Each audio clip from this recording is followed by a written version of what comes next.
Masks have had a powerful and influential impact on cinema.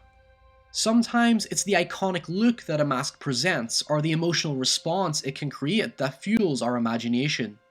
While this may not be a video on the subject of masks per se, it's important to remember just how effective and provocative a simple mask can be to the human eye. It fills us with dread, uncertainty, and even gratification.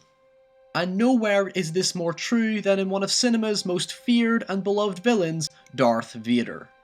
An unrelenting force of terror and destruction, Darth Vader is an exceptional example of how to invoke a powerful reaction from any modest movie watcher.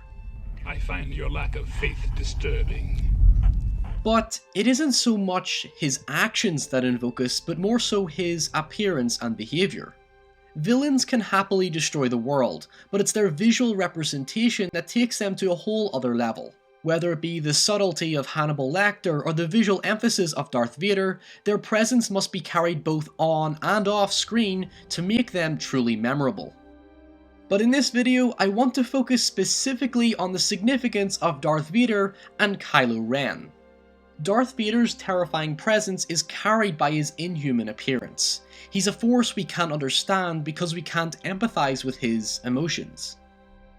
In Halloween, Michael Myers is just a human being. He's no different from you or I, but his lack of speech and faceless appearance present him as an unstoppable entity.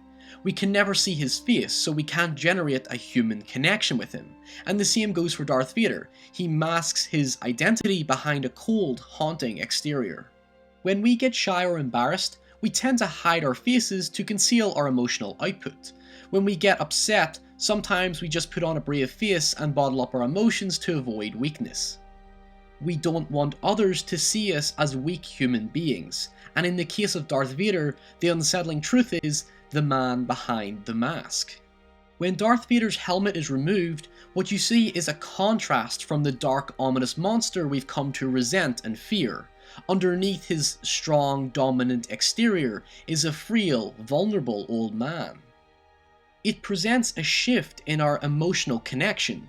Before, we were never able to get through to Darth Vader to sympathize with him as a person. It makes sense for us to loathe and hate him because he is presented as the villain.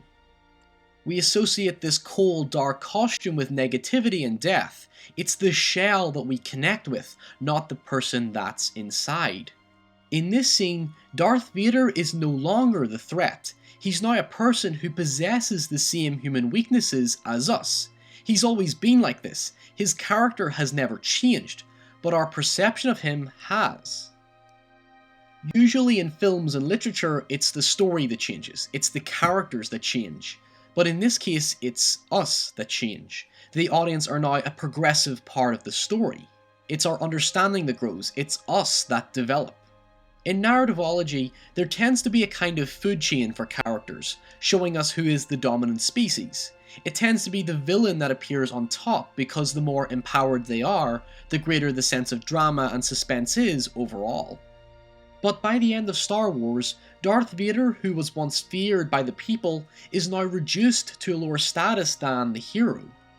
Darth Vader is a scared and weak man trapped behind a shell of darkness, while Luke Skywalker is now in control of the story's central threat. By visually exposing the character and changing our emotional output in the process, does our understanding change the way we look at the story. Kylo Ren, on the other hand, is presented much differently. He is attempting to carry the feared legacy of Darth Vader, and the important word in that statement is attempting. He's presented as a very powerful image on screen, and his presence is carried tremendously well, but his character is presented much weaker upon reflection. He is a very intimidating force for sure, and in fact, he's a different kind of force than Darth Vader for a number of reasons. Adam Driver as Kylo Ren is a terrific piece of casting. Driver is lanky, more agile, energetic, and youthful, something which Darth Vader is not. Vader is cold, stiff, and calculated. He's protected by his troops and acts more as a commander than a soldier. Kylo Ren is less of that. He's much more actively involved in the conflict. In fact, controversially, he's potentially a greater threat than Vader in terms of fighting and ruthlessness, but Kylo Ren isn't even aware of his own potential. Vader is much more subdued and professional about his objectives, and he serves to complete what he's been tasked to do. Kylo Ren is much more immature and insubordinate about his actions. He frequently loses his temper when he fails his mission, and conflicts with his own hierarchy. Ren is far less in charge of the situation, and his childish reactions make him susceptible to making mistakes, hence he's a weak character in comparison to Darth Vader. This is presented prominently when he takes off his mask, which is surprisingly early in what is supposed to be a new narrative trilogy. Kylo Ren's real human self is revealed before the climax, sparking a sudden shift in tone, much to the same effect as Darth Vader. No longer is he the fearful, dreaded face of the New Order, he's now a person. Like Darth Vader, he's exposed to having human weaknesses, so he no longer appears to be an unstoppable threat. His youthful aesthetic displays his own naivety and inexperience. He doesn't look like a leader or have a dominating appearance. He doesn't appear like a wise, stern elder, but rather an oblivious young man pretending to act like he's in charge.